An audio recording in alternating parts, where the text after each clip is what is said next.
July 1945. Robert Oppenheimer conducts a successful nuclear weapons test. The world is changed forever. Since then, nuclear weapons have not only been the deadliest tool in human history, they are also a tool of deterrence. The Russians know this very well, which is why they constantly threaten to use them in order to deter the West from far-reaching military support to Ukraine. Russian aggression towards Ukraine and changes in the Russian nuclear posture and rhetoric has opened the discussion as to whether NATO should pursue a tougher nuclear deterrence policy. Could the deployment of nuclear weapons in Eastern Europe become part of it? First, however, we need to clarify a few concepts that are often misunderstood. First, what is NATO's deterrence policy?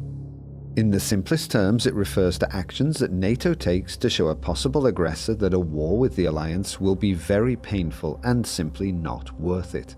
Its ultimate goal is for no one to even think of attacking a NATO country. NATO's deterrence policy is divided into conventional deterrence and nuclear deterrence. Conventional deterrence concerns traditional military equipment and formations. The aim is to show that we are able to use weapons quickly, strengthen the capability, and also buy more military equipment, all of which has a deterrence function. It's not just about preparing for war and using the purchased equipment, it's about deterring possible aggressors. The second issue is nuclear deterrence. Here it is simply about deterrence with nuclear weapons. Conventional deterrence is something that every member country of the alliance contributes to. In the case of nuclear deterrence, it's mainly the United States who are responsible. They are the ones who provide Europe with a nuclear umbrella. Now we will try to precisely explain what nuclear deterrence is and how it has changed over the years. This map shows the distribution of nuclear weapons in Europe. Only France and the United Kingdom have their own nuclear weapons, but they are also present in Germany, Belgium, the Netherlands, Italy, and Turkey. They have American nuclear weapons. To understand NATO's strategy towards nuclear weapons, we need to go back to the Cold War. In 1949, the Soviet Union had an advantage in conventional weapons, while NATO had an advantage in nuclear weapons. That's when this document was adopted. NATO's first strategic concept. It states that NATO will have the ability to carry out strategic bombing rapidly, using all possible means and all weapons, without exception. That last phrase was thought to refer to nuclear weapons. In NATO's first strategic concept of 1949, nuclear weapons were the core of the alliance's defense and deterrence doctrine. The idea was for the alliance to ensure that it had the capability to carry out a strategic bombardment quickly, using all possible means and all weapons without exception. In 1957, we saw the addition of the concept of massive retaliation to yet another third NATO strategy. It meant that the alliance would respond to a possible major military attack from the Soviet Union with a nuclear strike against the Warsaw Pact. NATO could afford to do this because it had the nuclear weapons advantage. It was a way it made up for its deficit in conventional capabilities. More and more countries wanted to have nuclear weapons in their own arsenal. The USSR and the US were joined by Britain, France, and the People's Republic of China. These countries conducted successful tests of nuclear weapons.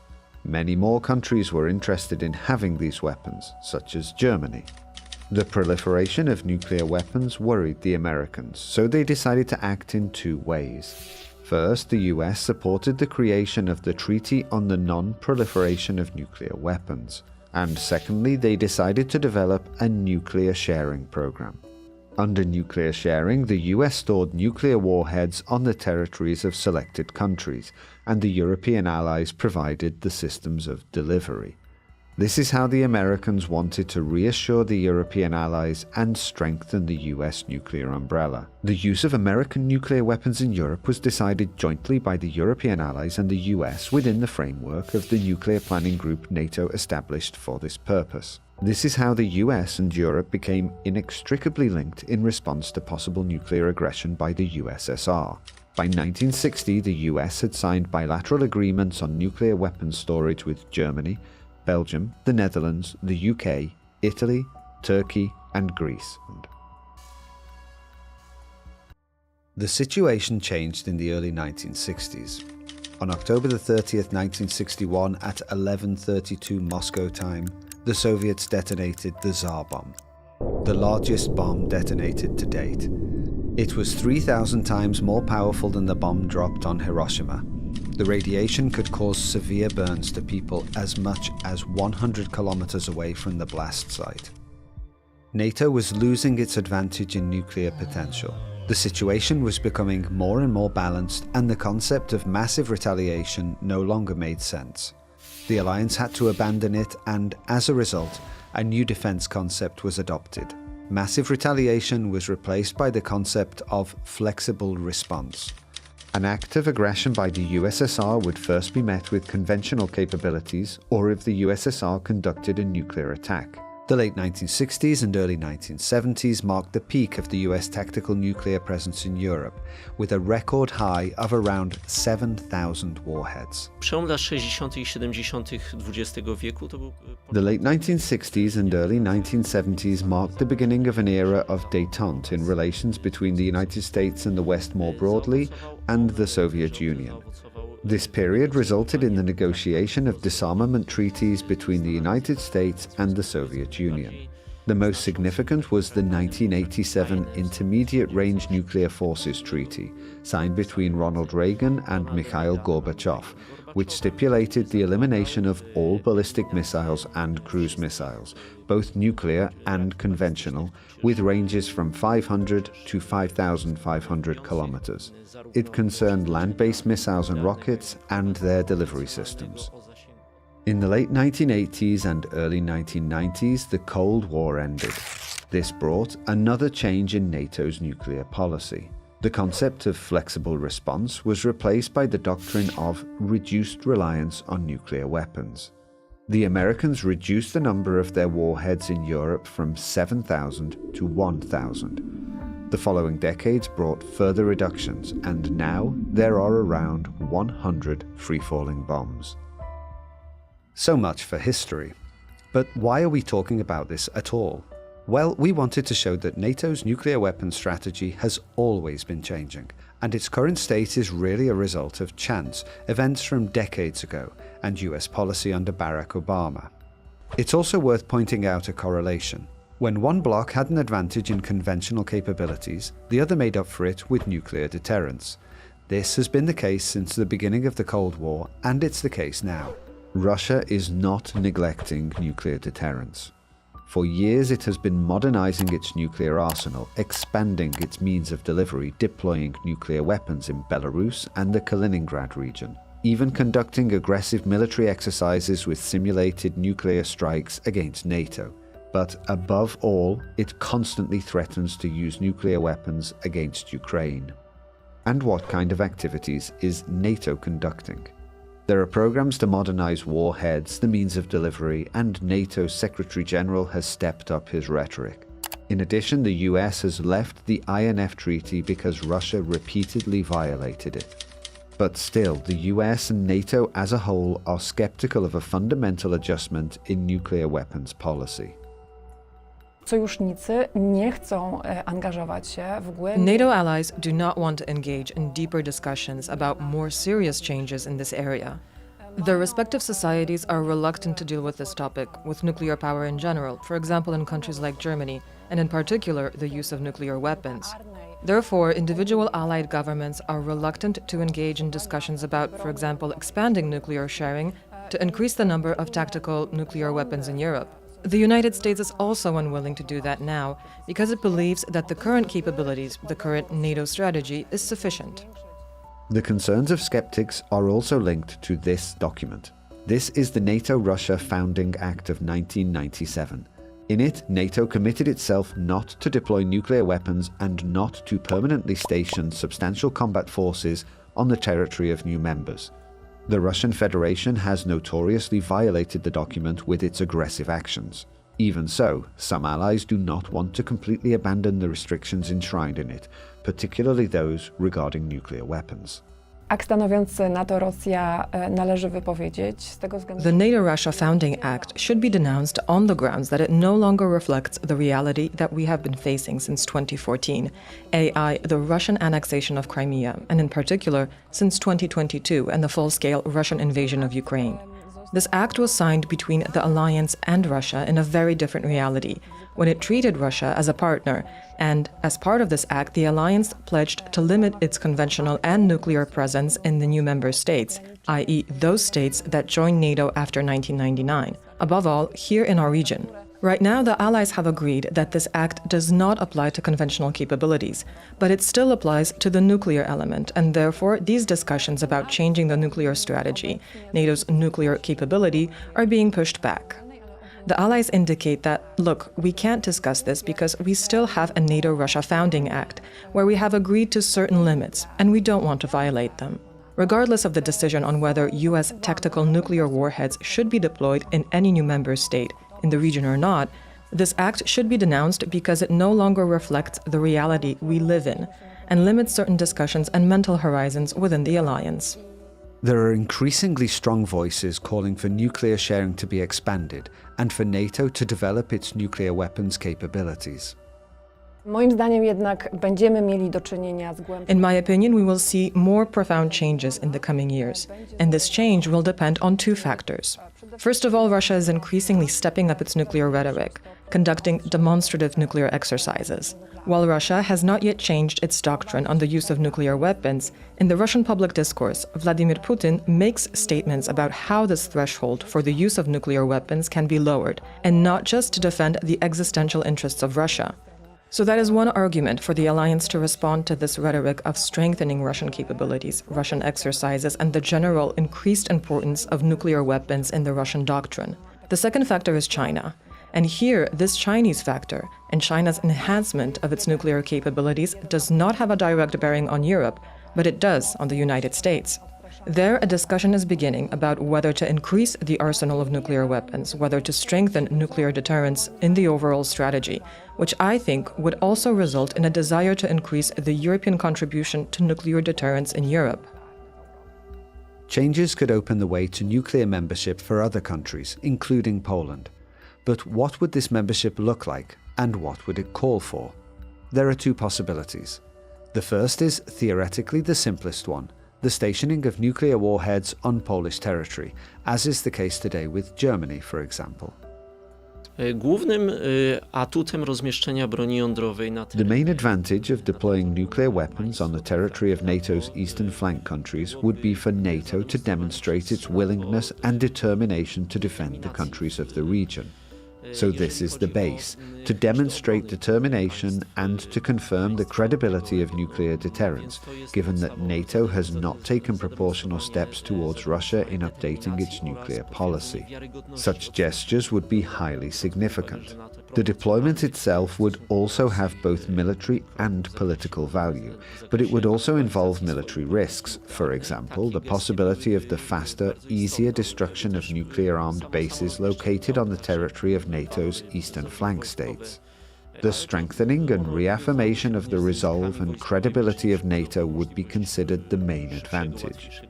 Fundamentally, the issue of deploying nuclear weapons on the territory of NATO's eastern flank countries would ultimately depend on the United States, because it is primarily American nuclear weapons that are being shared. It is American nuclear weapons that are deployed on the territory of probably 5 European NATO countries. But there is another solution: certifying Polish F-35 so that they can carry nuclear warheads. There would be no nuclear weapons on Polish territory, but Polish aircraft could participate in nuclear missions. However, the question arises, is such a solution enough? Would it realistically improve the region's security? Byłaby bardzo atrakcyjna opcja, ponieważ This would be a very attractive option because it would make it possible to lift nuclear weapons located, for example, on German territory by aircraft, by dual-purpose fighters belonging soon to, for example, Poland. Talking plainly, this would also be a relatively harmless option, because the mere certification of aircraft to carry nuclear weapons would not involve the deployment of nuclear weapons on the territory of, for example, Poland. So this too is an option that the countries of the eastern flank, if they are interested, should and could seek. We have talked about how to improve the nuclear deterrence situation. However, isn't there a risk that it could get worse? Many fear what might happen after the US election. Obawy przed dojściem Donalda Trumpa do władzy. Concerns about a Donald Trump presidency in the context of nuclear weapons and nuclear sharing may be overstated. It should be remembered that it was Donald Trump, not Joe Biden, who advocated for a tougher nuclear policy for the United States. It was Donald Trump and his administration that not only recognized the disparity between Russia and the United States in terms of the potential of so-called tactical nuclear weapons, i.e. nuclear weapons that are primarily used on the battlefield. In this area, Russia has a significant advantage over the United States. Donald Trump's administration not only recognized this disparity, it also took concrete steps to close the gap. Warto zobaczyć, jaka jest dyskusja w Stanach Zjednoczonych na ten temat. Nikt nie postuluje... Right now, it's interesting to see what the discussion in the United States on this issue is. No one is advocating abandoning nuclear deterrence and the US nuclear umbrella over Europe. We see debates that Europe should increase its conventional capabilities, and this European conventional defense should happen primarily by means of the Europeans themselves, ultimately with some contribution from the United States and with an American nuclear umbrella. The United States also knows that their nuclear exit from Europe would be extremely risky in the global context. Wycofanie się Stanów Zjednoczonych z A US withdrawal from providing Europe with a nuclear umbrella through its nuclear sharing program would have disastrous consequences for the world's nuclear non-proliferation regime, because other countries, including, for example, Japan and South Korea, which are so-called threshold states, i.e. countries that are capable of obtaining nuclear weapons very quickly because they have the technology and the financing to do so, these would likely reach for nuclear weapons in the event of a US withdrawal. This is one of the reasons why the United States, regardless of who is currently in power in the White House or Congress, will not back down from providing the European part of NATO with a nuclear umbrella. What might be the alternatives to nuclear deterrence in NATO? Looking at the map, we can see that the British and French also have their own nuclear weapons. Some see this as an opportunity for a European nuclear umbrella. The proposal for a European nuclear umbrella is considered in two versions.